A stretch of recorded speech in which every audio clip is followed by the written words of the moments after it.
Hello friends, today's topic about errors. Error means imperfection in the measurement, it's called error.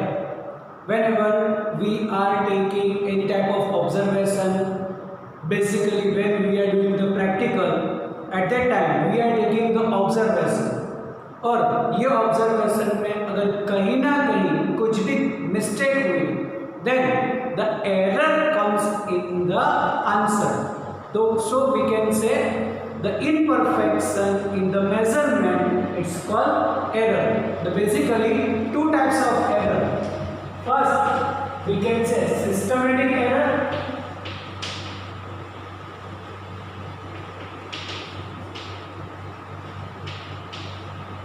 and second random error.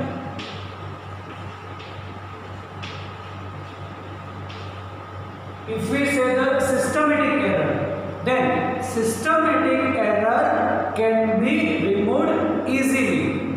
If we take the example for the systematic error, then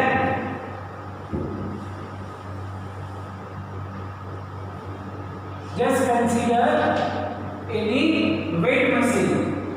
We can say spring balance, and at the end of the spring balance, suppose we are hanging some mass. अब इसका जो भी pointer अगर हम बोले for the spring balance, तो before hanging any type of mass, the arrow of the spring balance should be at 0.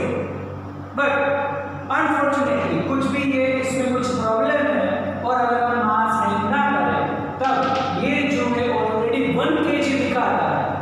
उसका मतलब कि हमारा जो भी मेजरमेंट होगा उसमें 1 kg ऑलवेज ग्रेटर ही रहेगा।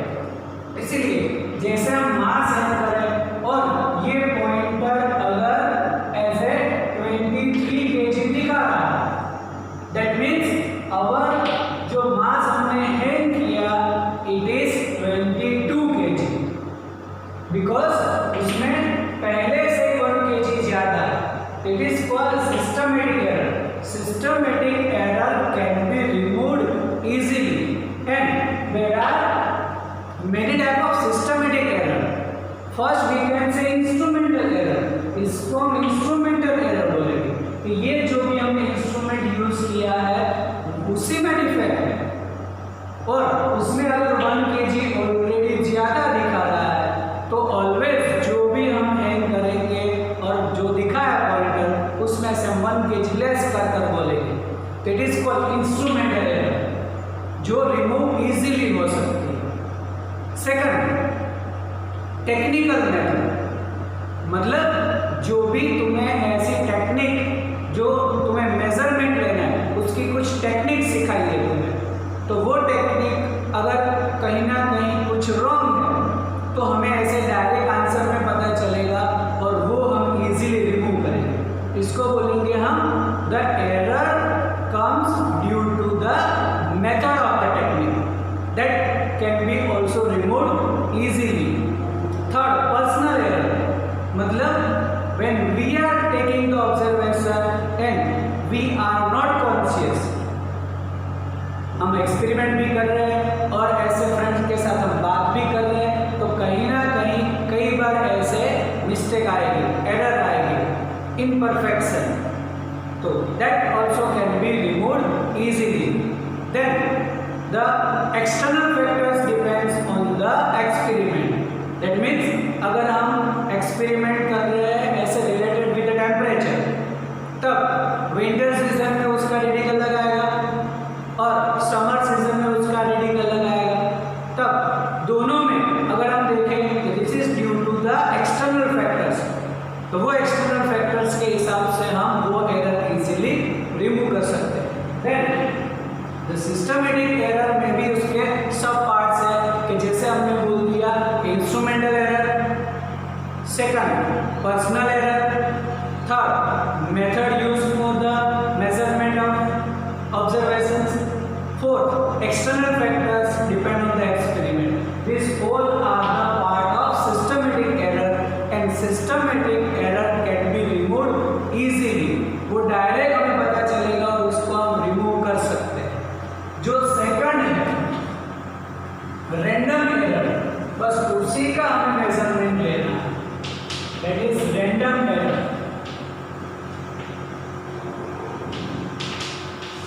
और इसी से रिलेटेड हमें पूरी कैलकुलेशन करनी है।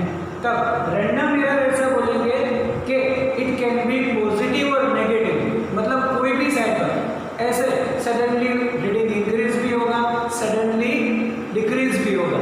जो सिस्टमेटिक एरर बोले वो कोई भी एक साइड पर ही होगा, आइदर पॉजिटिव और negative.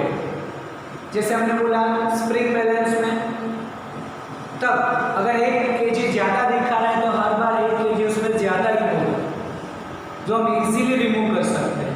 But for the random error as a positive negative कोई भी हो सकता है, मतलब कई बार रीडिंग ज्यादा हो जाए, कई बार कम हो जाए। Just take the example of simple pendulum, और सिंपल पेंडुलम में अगर हम उसका तुम्हें दिए रखा है टास्क कि just measure the time duration of 20 oscillations, तो 20 ऑसिलेशंस का तुम टाइम मेजर करो यूजिंग स्टॉप वॉच। चलो ऐसे हमने मेजरमेंट किया और 20 ऑसिलेशंस का टाइम आया कुछ 12 सेकंड। अगेन वापस उसको मेजर करो फॉर द 20 ऑसिलेशंस, तब 12 सेकंड की जगह पर 11 सेकंड होगा मे बी, या फिर 13 सेकंड आए। कई बार ऐसे 12.5 सेकंड भी आ सकता है, 11.5 सेकंड भी आए, 13.5 सेकंड भी आए। तो कई बार ऐसे रीडिंग जो फर्स्ट मेजरमेंट है वहां से थोड़ा कम भी आएगा और ज्यादा भी होगा। इसको बोलेंगे हम रैंडम एरर, कि वो जो है वो हम उसको प्रिडिक्ट नहीं कर सकते कि फर्स्ट ऑफ ऑल 20 ऑसिलेशंस का टाइम 12 सेकंड हुआ, तब उसके बाद अब 11 सेकंड आया सेकंड में, तो नेक्स्ट ऐसा नहीं बोलेंगे 10 सेकंड आएगा, सडनली उसमें 12.5 भी हो सकता, सडनली 13 भी हो सकता, 13 सडनली 11.5 भी हो सकता। तो ये जो है प्लस माइनस टर्म्स में कहीं पर भी अपीयर होगा, इसी को बोलेंगे हम रैंडम एरर। और रैंडम एरर की ही अब हमें उसके मेजरमेंट लेनी है, because systematic error can be removed easily. चलो अब रैंडम एरर की बात करें, तब रैंडम एरर में हमें जो भी कैलकुलेशंस करना है वो सबसे पहले करना है हमें एब्सोल्यूट एरर।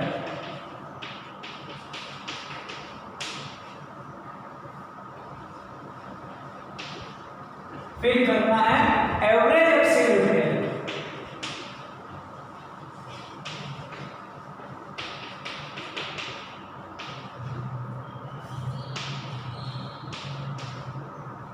थर्ड मेजरमेंट लेना है हमें रिलेटिव एरर।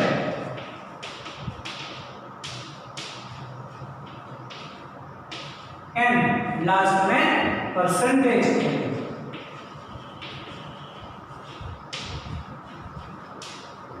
तो रिगार्डिंग द रैंडम एरर हमें ये 4 एरर का मेजरमेंट लेना है।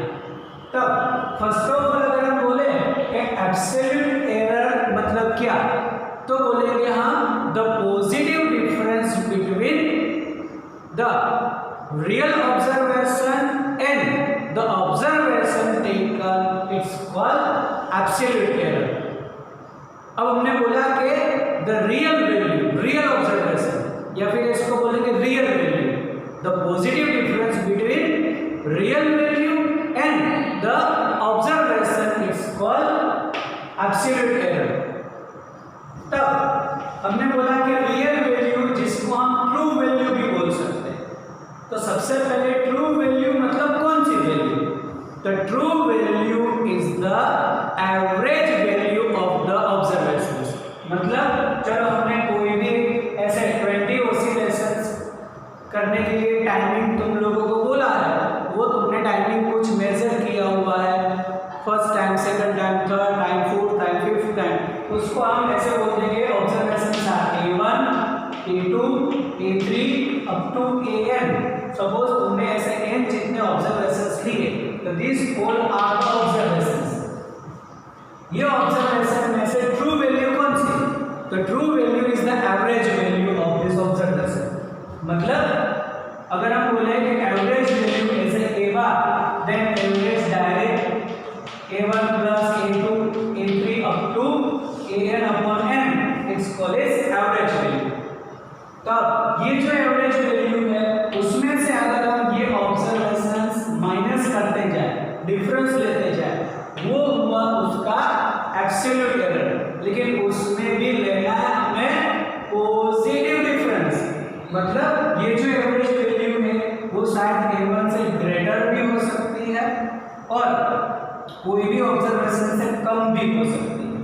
अगर ये ग्रेटर हुई A1 से तो पॉजिटिव आएगा, लेकिन अगर ये वैल्यू A1 से स्मॉल हुई तो इसमें वैल्यू नेगेटिव आएगा, लेकिन हमें लेना है पॉजिटिव डिफरेंस।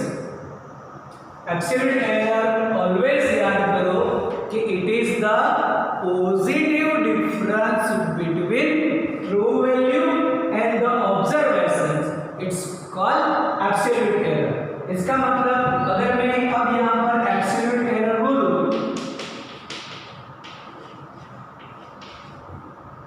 तो बोलेंगे डेल्टा A1 मतलब फर्स्ट के लिए it is A bar minus A1, लेकिन अगर नेगेटिव आया तो बोलना है उसके पॉजिटिव मतलब मॉड ले लो, तो ऑलवेज मॉड वैल्यू लेनी है। We can say delta A2 A bar minus A2 like delta AN it is A bar minus AN, सभी में पॉजिटिव डिफरेंस लेना है, इसको बोलेंगे एब्सोल्यूट एरर। ना एवरेज एब्सोल्यूट एरर मतलब जो भी हमने एब्सोल्यूट एरर लिया है उसी का average. That's why we can say delta A bar is equal to delta A1 plus delta A2 up to delta AN upon n, it's called average absolute error. अब अगर हमें रीडिंग बोलना है for the combination of absolute error and average absolute error, it can be written as A bar plus और minus delta A bar. मतलब A bar is called as true value, और true value में कितना difference आता है, मतलब जो भी हमने ऑब्जर्वेशंस बोला है कि चलो ऐसे 12 सेकंड बोला, फिर 13 सेकंड हुआ, फिर 12.5 हुआ, 11 सेकंड हुआ, 11.5 हुआ, उसमें जो भी हमारी ट्रू वैल्यू है उसमें से इसका वेरिएशन प्लस और माइनस में कितना, तो वो मिलेगा हमें उसकी एवरेज एब्सोल्यूट एरर से। ये जो ट्रू वैल्यू है उसमें प्लस और माइनस में एवरेज एब्सोल्यूट एरर तुम करो, वो हुआ हमारा परफेक्ट रीडिंग। इसको बोलेंगे हम रीडिंग A बार प्लस और माइनस डेल्टा A बार। फिर करना है हमें relative error. Then relative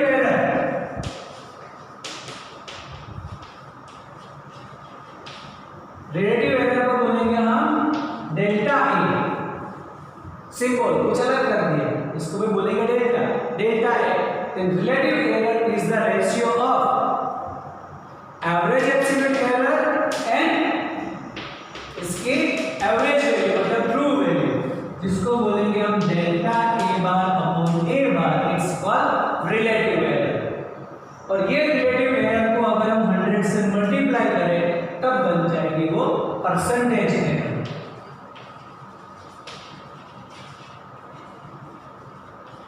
Then percentage error is multiplied with 100. That's why delta A bar upon A bar into 100, तब हमें मिलेगी उसकी वैल्यू परसेंटेज एरर के टर्म्स में। तो यहाँ तक हमें कैलकुलेशन करनी है वैसे कि जो भी तुम्हें रीडिंग दी है ऐसे और बोला है just calculate the percentage error, तो डायरेक्ट परसेंटेज एरर नहीं मिलेगी। फर्स्ट ऑफ ऑल रीडिंग का एवरेज ले लो, फिर पॉजिटिव डिफरेंस लेते जाओ और उसका एवरेज लो, तब उसके बाद जो एवरेज मिला एवरेज एब्सोल्यूट और ट्रू वैल्यू का ratio that is the relative, और उसको 100 से मल्टीप्लाई करोगे तब मिलेगा तुम्हें परसेंटेज एरर। तो ये जो हुआ वो रैंडम एरर की कैलकुलेशंस, और इससे रिलेटेड ऐसे एमसीक्यूज या फिर ऐसे न्यूमेरिकल पूछते हैं कि कैलकुलेट परसेंटेज, तो परसेंटेज